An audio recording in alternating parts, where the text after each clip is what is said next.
X, whether that's Facebook, whether that's Instagram, whether that's WhatsApp, whether that's Telegram. So all of these applications, because I think it's very important to state these applications as well. Like my colleague said, that we would definitely welcome these social media platforms to open up their offices for better coordination. Not just better coordination, but I think this will not just help us in having that coordination between these social media platforms and their offices and our law enforcement agencies, so as to not just address issues that are social issues, but also issues that are a lot more serious. And a serious issue is the presence of these terrorist organizations or prescribed organizations or sanctioned organizations on social media platforms. And if I could just name a few of them, of course, there are various groups that you're all well aware of. It's TTP, ISKP, which have obviously been both been labeled as prescribed organizations by not just Pakistan, but also the UN.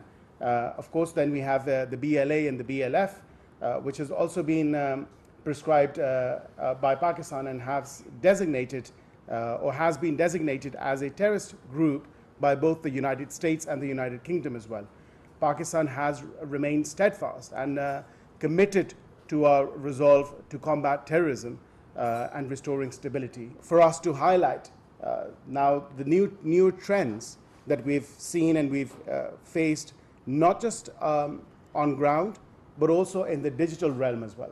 And when I speak of the digital realm and these applications, a few days ago, my colleague, Senator Talal Chaudhry Sahab, he'd actually highlighted how these prescribed organizations have been working on not just through WhatsApp.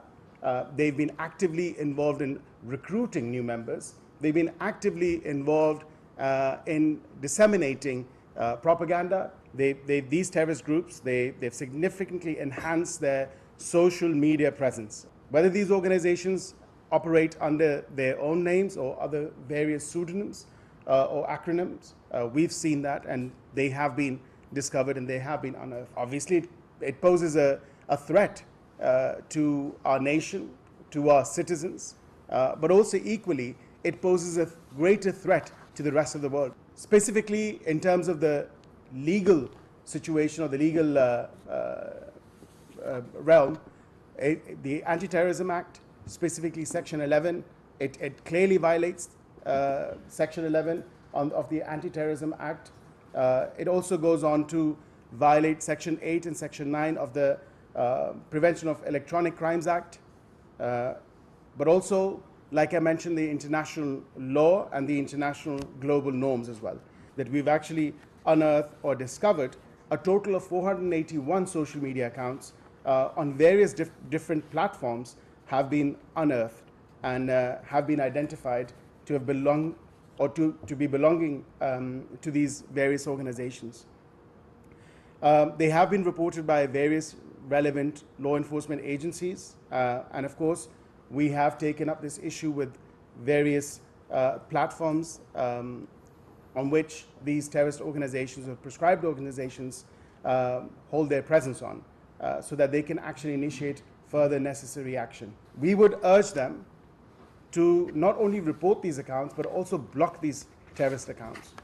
We would ask them and urge them to share the information about these account holders so that we can amplify our counterterrorism operations and our strategy in dealing with this new threat.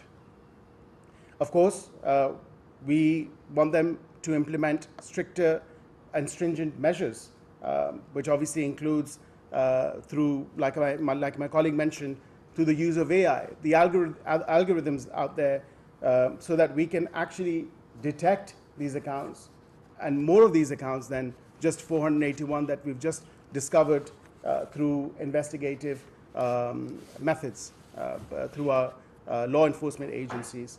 And also, like I mentioned earlier, and my colleague mentioned earlier as well, that we would really welcome all of these social media applications and these platforms to come to Pakistan to set up their offices so that we can have a better coordination.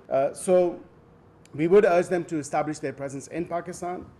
Pakistan, of course, remains at the crucial front line as a state in the global war on terror, that there's been a spike in these terrorist activities and terrorist attacks, and our law enforcement agencies have been dealing with them swiftly.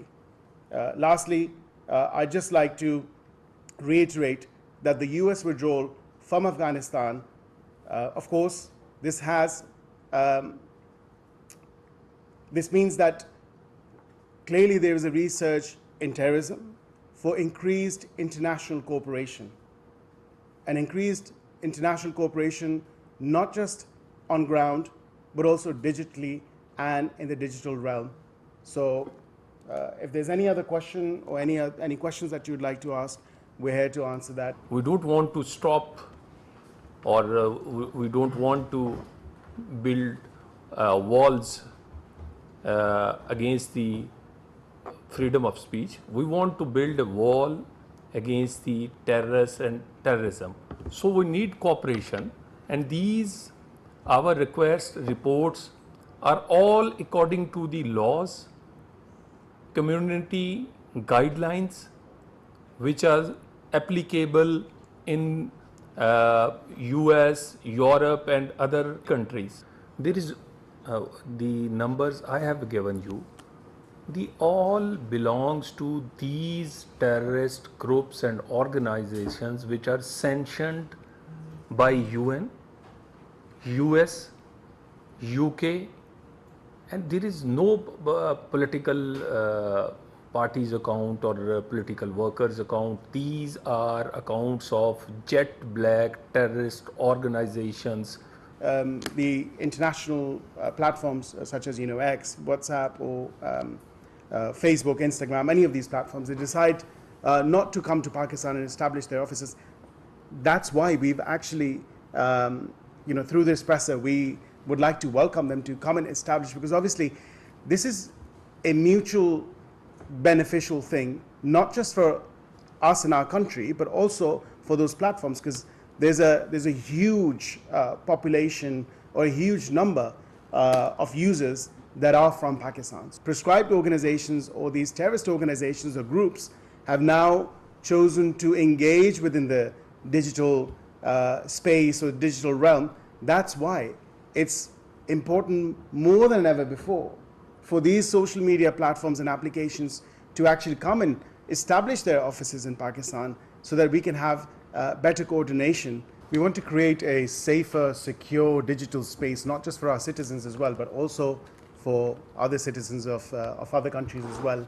And we cannot allow such groups to operate within the digital space or the digital realm and use this as a new method to not just only recruit, but also to carry out their illegal activities that they have been doing in the recent past.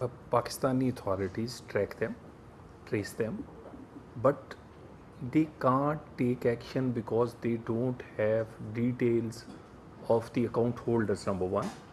And most of the accounts come up again as a mirror account when social media platforms did not apply AI technologies to block the accounts.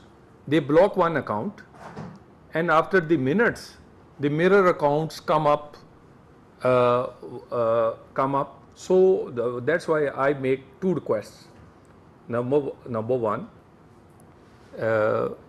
share the account holders information, and secondly, kindly they use AI technology to block the mirror accounts. We don't know they are operating from Afghanistan or Pakistan. Went to Afghanistan twice in last 2.5 months. Interior Minister recently last week went to the Afghanistan, and we want that Afghanistan cooperate with us. Thank you. Thank you very much. वज़ीर मुमलिकत बराए दाखिला तलाल चौधरी और वज़ीर मुमलिकत बराए कानून barrister Aqeel की media से गुफ्तगू आप मुलाहिज़ा कर रहे थे। उनका कहना था कि सोशल मीडिया पर दहशतगर्दी से मुतालिक 2417 शिकायत ज़ेर गौर हैं और पाकिस्तान ने डिजिटल दहशतगर्दी के खिलाफ आलमी ताउन की भी अपील की है। इसी पर हम बात करेंगे सीनियर तजज़ियाकार और director news Pakistan television doctor Haroon Ilahi Toor ने हमें ज्वाइन किया है। तूर साहब अस्सलाम वालेकुम, खुशामदीद कहेंगे आपको। यकीनन आपने ये मीडिया से गुफ्तगू जो है वफाकी वज़राए मुमलिकत की मुलाहिज़ा की और जो अहम तरीन नुकता है इसमें वो सोशल मीडिया पर दहशतगर्दी से मुंसलिक अकाउंट्स का पता लगाना और फिर इस डिजिटल दहशतगर्दी के खिलाफ आलमी ताउन की अपील है। सर, किस तरह देखते हैं आप इस मीडिया टॉक को? जी बिल्कुल, बड़ा इन डिटेल ब्रीफ किया है इंटरनेशनल मीडिया को